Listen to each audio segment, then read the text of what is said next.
warahmatullahi wabarakatuh. Halo Sobat ASN, selamat datang di Polar atau Podcast Latsar sesi 2. Hari ini kita akan membahas good practice dan bad practice dalam mewujudkan smart government di bidang kesehatan, khususnya di lingkungan Kementerian Kesehatan dan Babelkes Batam. Smart government bukan hanya soal teknologi, tapi juga ASN yang profesional, berintegritas, adaptif, dan fokus pada pelayanan publik, sesuai nilai berakhlak.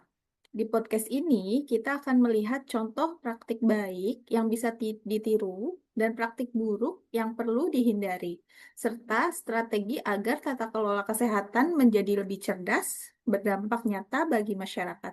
Langsung aja ya, kita mulai dari praktik baik.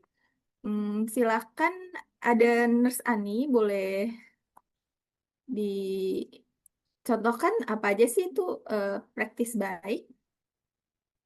Baik, Silakan. terima kasih atas kesempatannya, Nurse Ratna. Oke, di sini saya mau berbagi mengenai good practice dalam mewujudkan smart governance di lingkungan Kemenkes ya. Salah satu good practice yang sudah kita rasakan yaitu mengenai digitalisasi layanan kesehatan, seperti pemanfaatan Satu Sehat, sistem pelaporan yang berbasis aplikasi, dan proses sistem laporan administrasi yang sudah semakin digital. Ada beberapa contoh yang bisa kita ambil. Yang pertama ialah contoh pendaftaran online ya. Sekarang kita pasien udah bisa melakukan pendaftaran online sehingga kita bisa menghemat waktu dan tenaga.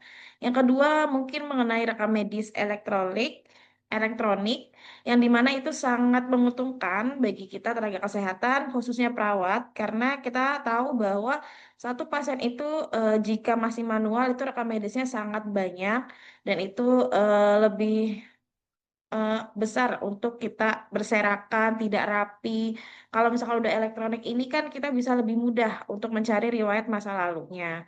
Kemudian yang ketiga yaitu sistem antrean digital, di mana ini sudah mengatur ya alur dari datanya pasien, pemanggilan, serta pelayanan. Jadi ini akan lebih efisien waktu dan juga akan mengurangi keluhan pasien yang menunggu.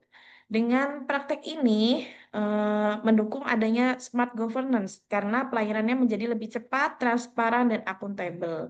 Dari sisi kita sebagai ASN, ini merupakan wujud nyata dari peran smart ASN yang dimana memiliki literasi digital, adaptif terhadap perubahan, berorientasi pada pelayanan publik, serta menjunjung tinggi nilai integritas.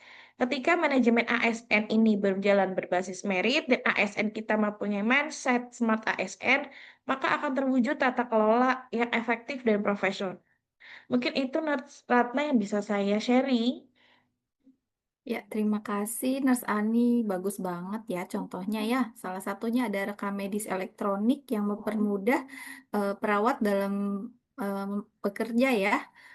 Selanjutnya boleh ada Nurse Sonia. Silahkan. Iya, Nurse Ratna, terima kasih sekali atas waktunya. Seperti yang tadi sudah dijelasin sama Nurse Ani, saya setuju banget dengan pendapat dan penjelasannya. Eh, Praktik baik atau good practice itu nggak bisa berjalan sendiri. Jadi praktik baik lainnya itu kolaborasi juga seperti kolaborasi lintas sektor, baik antar unit, Kemenkes, pemerintah daerah maupun fasilitas pelayanan kesehatan. Kolaborasi ini tuh juga mencerminkan nilai berakhlak kita nih sebagai ASN, khususnya di kolaboratif dan harmonis. Kunci keberhasilannya itu adalah komunikasi yang terbuka dan dukungan pimpinan. Jika praktek ini diperluas ke seluruh unit kerja, maka kualitas layanan kesehatan juga akan semakin merata dan berkelanjutan. Nah, gimana deh yang lain nih? Boleh dijelasin lagi, Kak Ratna?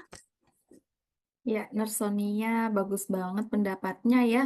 Salah satunya menerapkan nilai berakhlak yaitu kolaboratif dan harmonis ya. Eh, Boleh selanjutnya Nurse Alfi untuk contoh bad practice. Silakan. Baik, terima kasih untuk Kak Ratna atas kesempatannya. Di sini saya ingin sharing tentang bad practice yang terdapat pada tata kelola kesehatan di rumah sakit ataupun di tempat yang ya. Contohnya itu adanya ketidakramahan pelayanan yang dilakukan oleh tenaga kesehatan ataupun tenaga medis. Mungkin penyebabnya karena overwork ataupun beban kerja yang terlalu tinggi. Contoh lainnya juga adalah rekam medis yang masih manual, pelayanan yang lambat, berbelit, tidak menerapkan meritokrasi, sehingga kita ini belum menciptakan peran yang optimal dalam penerapan sistem merit.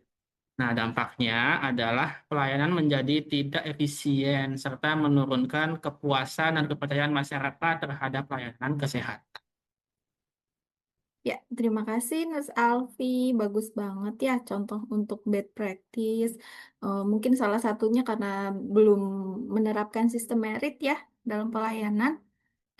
Boleh Nurse Rima memberikan solusi atau strategi nih buat menangani hal-hal tersebut. Silakan. Baik, terima kasih Nasratna. Jadi mungkin di sini saya akan memberikan terkait solusi ya atas permasalahan yang telah dihadapi baik dari bad practice yang ada ya, selain solusi dan juga strategi yang harus kita lakukan. Nah, jadi untuk mengatasi permasalahan tersebut itu kita perlu dilakukannya penguatan dalam manajemen ASN dan juga dalam pengembangan smart ASN secara bersamaan. Nah, jadi itu dengan menerapkan yaitu namanya sistem merit secara konsisten. Nah, yaitu dengan menempatkan ASN sesuai dengan kompetensi dan juga keahliannya, serta dapat menilai kinerja secara adil dan juga objektif. Selain itu, ASN juga perlu adanya pelatihan secara berkelanjutan dan juga meningkatkan kemampuan, terutama itu dalam penguasaan teknologi dan juga literasi digital. Sehingga di samping itu, dengan adanya penanaman dan juga penerapan nilai-nilai ASN berakhlak, itu harus terus-menerus diperkuat agar praktik yang kurang baik itu tidak terulang kembali. Sedangkan untuk praktik yang baik itu dapat dipertahankan dan juga dapat dikembangkan dalam pelaksanaan tugas yang akan datang nanti. Jadi mungkin itu ya solusi dan juga strategi yang dapat kita lakukan dalam mengatasi permasalahan terkait bad practice. Mungkin itu dari saya, Nurse Ratna. Wah, terima kasih nih teman-teman atas diskusi yang sangat menarik ya. Dari obrolan kita hari ini, jelas ya bahwa smart government di bidang kesehatan itu bukan cuma soal teknologi. Teknologi itu cuma buat alat bantu. Yang penting tetap ASN yang profesional, adaptif, kreatif, dan punya integritas tinggi. Kalau ASN-nya siap, inovatif, dan mau terus belajar, pelayanan kesehatan ke masyarakat pasti makin baik dan terasa manfaatnya. Sekali lagi, kami bangga melayani bangsa. Salam sehat dan berakhlak, Sobat ASN. Terima kasih teman-teman.